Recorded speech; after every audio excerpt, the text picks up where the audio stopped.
told me I needed to wait my turn, that I needed to wait in line.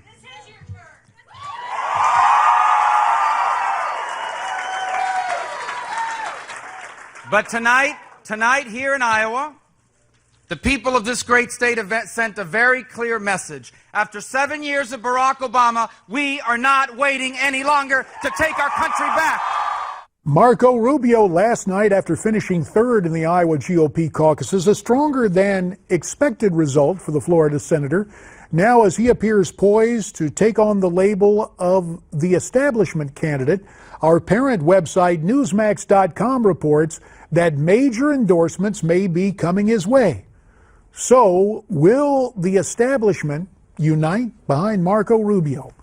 Let's talk about it with our political panel. Joining us from Newsmax Washington, the former mayor of Cincinnati and one-time Ohio Secretary of State, Ken Blackwell. And Skyping in from elsewhere in our nation's capital, the former Deputy Staff Secretary to President Bill Clinton, David Goodfriend. So, Ken Blackwell, you and I are Republicans. Let's speak frankly. Is the establishment now going to get behind Marco, and will he start attracting all those dollars from major establishment donors?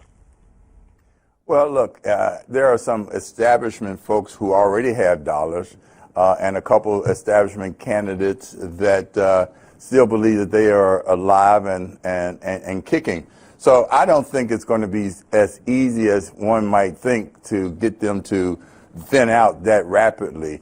But Marco is in a good spot now to at least start the conversation. Well, David Goodfriend, you, in a previous conversation with us, you chronicled how you have good pals who are Republicans there in D.C. I guess they're part of the establishment. You even play golf with them. So when you were teeing off in Florida and discussing Florida's junior senator, what was your take on it? Or do you perceive Rubio as a threat to whomever heads the Democrat ticket?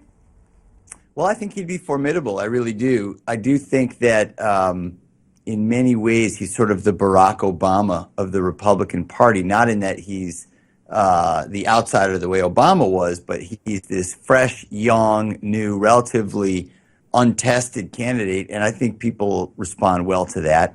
I do think, however, that the struggle within the Republican Party was laid out in black and white with those election returns.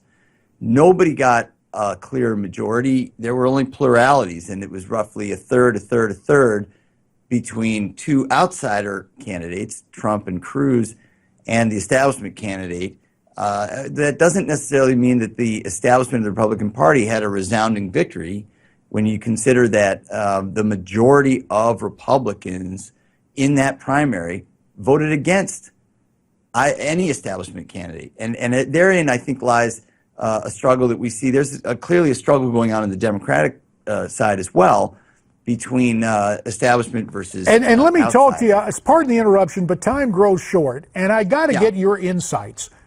Democratic caucus, no secret ballot, a lot of curious machinations. You had 6 precincts decided by a coin flip.